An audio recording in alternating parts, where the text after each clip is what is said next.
আজকের এই জনসভার প্রধান বক্তা ধর্মনগরের সর্বংশের আশীর্বাদ ধর্ম বিধায়ক রাজ্য বিধানসভার মাননীয় অধ্যক্ষ বিশ্ববন্ধু সেন মহোদয়কে মঞ্চে আসন গ্রহণ করার জন্য অনুরোধ করছি।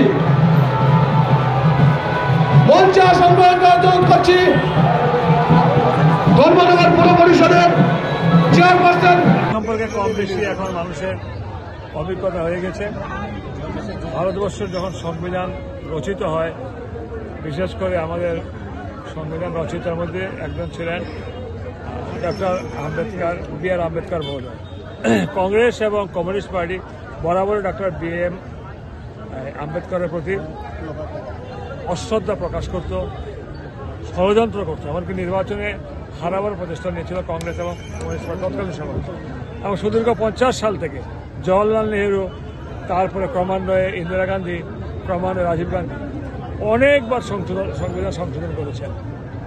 এরপরে এই সংবিধান সংশোধিত হতে হতে মাননীয় প্রধানমন্ত্রী নরেন্দ্র মোদী যখন এলেন, নরেন্দ্র মোদীজি পার্লামেন্টে প্রণাম করে, সংবিধানকে প্রণাম করে গণতন্ত্রের পাঠ সবাইকে শেখালেন। তখনই দেখলাম এই আজকের দিনের কংগ্রেসের রাহুল গান্ধী, তার সাথে সাথে আরো কয়েকজন মিলে সংবিধান বিপন্ন, মোদীজির হাতে সংবিধান বিপন্ন বলে এরা নিয়ে রেপ্লিকা নিয়ে ঘুরে ঘুরে বেড়াচ্ছেন। আমরা বলতে চাই, ভারতীয় জনতা পার্টির হাতে, মাননীয় নরেন্দ্র মোদীর হাতে সংবিধান সুরক্ষিত এবং তার মর্যাদা পরিপূর্ণ পালিত হচ্ছে।